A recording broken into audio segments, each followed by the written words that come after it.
o kofe muso do kan ɲininkali tun du nana dawudabu an ye ɲininkali dɔ de jaabi dɔ de ko ni muso ye dilantigi la an ko muso ka dilantigɛ o ye haramu ye hadisa minnu nala na an y'o fɔ a ko ale ye ɲininkali jaabi mɛ ko ale siranna dɛ ko parce que ko ale ye dilantiga cɛ la ko ale ka cɛ bɛ musirikɛ baaraw de kɛ bon ni pereperilatigɛ min b'a la ko ale kɔni ye nin kɛ ale siranna bon balimaw min ye nin dilantigɛ ye a kuma ka ca a kuma cayara kana ma cɛw b'a fɔ an ye muso bɛ dilantigɛ musow yɛrɛ bɛ weleli kɛ ka jɔn ko ala fɔ tiɲɛ la ne ka cɛ wa sɔsɔli bɛ n'a cɛ n ye nin fɔ ye a ma sɔn ne fana dilantigɛ la a bɛ cogo di a ka ca ka fɔ hadisa minnu nana la an b'o dɔ fɔ balima muso ka dilantigɛ i cɛ la ko dɔ ko min ni silamɛya sariya y'a haramuya a bɛ kabayira junubuw de la hadisa dɔ nana ciden ko kisi ni nɛɛma b'a kan iza da rajulu imra'atahu ila firashihi فبات قد بان عليها لعنتها الملائكة حتى تصبح بغاري ني حديث ابو كيدن كو تشي نا يا كم مسوله كنا كدلما ني مسو بنا كنا تشي ما كدلنا تشي شيرا ادميلم be muso koro malikiyaw de be muso yindanga fokata duguje ni hadisa be bugari kono hadisa wure nana abu hurairah bolo ko ciden ko kisini nema baka ijabatatil mar'atu muhajiratan firasa zawjiha lanatuha al malaikatu hatta tarji'a ni fana be bugari do kono ciden ko muso ni e shirade e bannembe i ce kadilama i bannembe ce bolo dilana i shira o cogo de la malikiyaw bi danga de fokki sagi katika cema yadu harisa fulo in kore ku bi danga fokata sogoma harisa fulo nye munyira sogoma tere fokki sagi cema ki yere dama dilana nimo ke malikiyaw bi danga harisa wure na abu hurata bolo ako wallazi nafsi biyadihi ma min rajuli yadu imratahu ila firashiha فتاب عليه إلا كان الذي في السماء ساقط عليها حتى يرضى عنها ني حديث ابي مسلم كون جيدون كو كسني نما بكا كون كلنا ني مساي ني be musammin bolo ke site na ba kam muson wole kana ka dilamma ni muso be ba bolo fum musammin be sanfe o be timi muso yin koro fo kata ce inje muso koro masami be sanfe ceo ce na ya ka muso wole kana ka dilama de muso banna bolo fo kata ce ni sonja ka je muso yin koro ala min be sanfe diminen be muso yin koro ni fana hadisa do muslim kono hadisa wure nana wa yataliqi bun alika hadisa ko ala ka ciden ku kisin nema baka ijan arrajulun da zawjatahu li hajatihi faltatihi wa in kanat ala tanuri cide sallallahu hadisa be ewa turmiji kuna albani ya la saha ciden ko ce na ya kan muso wole kana ka haju ma yin muso ayi wole koi kana ka haju bila ciden ko ta segere hari ni be gabu de kuna bila hari ni be gabu de kono ibe tobilila ni ce yi wole kana yire ma ka haju dola ciden ko ikata jabi wala balmon ni hadisa koso a haramu yaren jom muso ikadilan tige icela ko dama do bala ko folo munye hadisa dola malikaw bidanga fo sogoma hadisa dola malikaw bidanga fo katisa hadisa dola ala diminen bi koro fo kati ceje koro donc ni nya yira nin ko dama do bi kan ni nya haramu ye kele fulana don ke bawu ya yira muso na ye dilan tiga cela ikan na fakati binna ka boka adagara fana kan na fakati tige aben na fakati min kila ka tige parce que fuqaha bolo na fakati min beke muso ka abe ki kan ni abe damu min ke ni yede ni yo tigala doro ifana kan nafaqati binna ka boka fokati iso adagara fana ka kan nafaqati tigela kele fulanna muso na ye dilantiga cela ordu babolo ni muso fula saba nani babolo akaye ka sobila iyere de yi ka dombi muso na ye dilantigi cela de ni kelenta bolo duguni ka bagaw ko igi yere yi ka dombi adagara akika shi doin akana shi fe yere aka muso wore min ba kata siafe nin ko damado balade ni ye dilantige icela nin ko damado o bika o doni ke bawo ko dilantige be daga muso ye wakati juma dilantige be daga muso wakati juma o ko ce ker ala sosole cogo parce que muso do ba fo de nce be ni ala soso de ke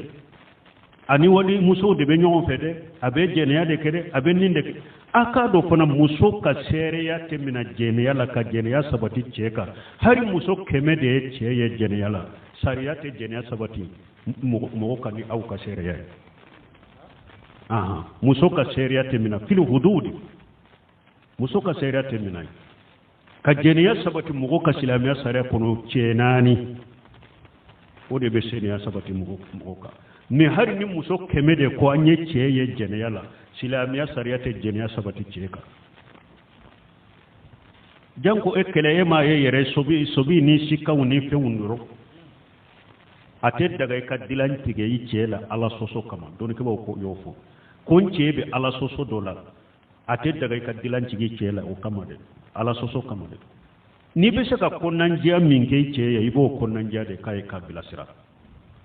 me kafune ke ker ala soso la be dilantiga la wote daga ala ko ceede ka dilantiga ela niye ala soso be ya soso me ate daga eke dilantiga cela ko ye ala soso parce que doni ke ko eta ebe dilantiga la mun kama ko ne dilantiga la de pour anasaka ko bon nin don nasisa ha inkar le munkari wotewa donc inkar le munkari ni ebe pendo ke pour ka ko konen don nankariya korosiri ke yala ebe minke ni o manjugu ni o tena ni fenye minka juga be minna ni eko chebe ala soso obe ni wali muso de be nyogon fe anu be nyogon talfo be dilanti gala ni ama esoro ede ba kono sokoro aka halala ama esoro eta be jeneya de ke muso ko nana ne yire tigala na tara jeneya ke o manjugu wa kateme kala ewa inkaru inka o kajugu no kele afula ni muso be ninka chela kwa ya la so be dilanti gala korosiri ke ikache jogo ibi che bolo chogodi ikanu ba bolo chogodi aka dina be chogodi aka jogo be chogodi ninye dilanti gala be laba chogodi o be koroside parce que rijalu qawwamuna ala nisa ekera chogo ale de joba eka ale de kam marabe eka marata ale kade eka marata le kare ni muso ni ko ibe hari ninke mba kere pura ka ko jugo imbila koroshide jate minake ko sobe ha yikace ka adabu be la halamina ka jogo be la halamina aka dimi be degere mina aka dimi tala aka dimi mantelba aka dusu be degere ni mbede kolosane kake donc wala don ke bawo ko ala soso kama te daga muso ka dilantige ice ala soso kama ala soso imba ale deni ala ce wuta daga e ka hakke bi e ba ka hakke damade e be kunnan jani bilasare min kay bo kay muso be se ka dilantige wordu dirma ka dilantige celma yoromi na banna ki kan na fakati wajibi min ba ka banna ko dipew ni ce banna kan na fakati kamalu tede na fakati be ken ka de me fewundo kanka ewa muso da fo de teke ate daga ka dilantige lo kamade parce que do har yini firomu na ma soro bula be dilantige la wote daga yede na fakati min ya wajibe no de ma soro pew ayode tige yila doni ke ba ko sababi fana boloya na kadi yece ya kan na fakati wajibi tige yila ti na fakati yerede worodu bi boloki ka furusa na te na fakati ki ka kele ube ni be to abolo abe daga ika to abolo ni yere ko mbe se ka sabala koro ka munya koro ibi to abolo ibe yere la bilay aka muso de ye nin te ewa fulaye ube sabana ibe to a bolo me fana be dilan cigala nin ka wajibi madin kana fakati madin ne fana tilla nyere labule o dagariye wede nin na fakati wajibi na yo bi o te ki ka pew don ka ba ko dagaray fana ka dilan cigala ya pour ki ka hakke so ube ika bo a bolo nin te kelewa fulanna nin muso be sika wajibile do yere ki yere tige i cela kani soro na kera kafiri kete salli yere de ate salli yere de pew nin te ko daga rede a wajibile de bi ka ya ki yere kumantia cema kani soro de kafiri de ni mo ko ni te salli o ye kafiri de kana so kasima hari ni be bole kati ka faso kono kata ko nya fu ye ku ka furusa aka salli ube ku ka furusa mi kan yere bilay parce que kafiri de doya ube ichebe fulan ka fo yala mushriki yala fulan ka fo yakumba ba inya bala beta sujudi bi kabrude abeta kantigeli ke kabrude abeta balude ke abe kolona filude ke nunu na nyugona nu sabatira ichela ko sabatirala ko mi delila bala qur'ana ni sunna ka fon nin ko masina kun niya ko be niya ke bora islamiya kun donc no sugu sabatira iche bolo a wajibre ka iki yere mina ka bodin chela kana shima kam mushriki ya inda bila ubi ika bole katika faso kono kata nyafuye iku ka furubo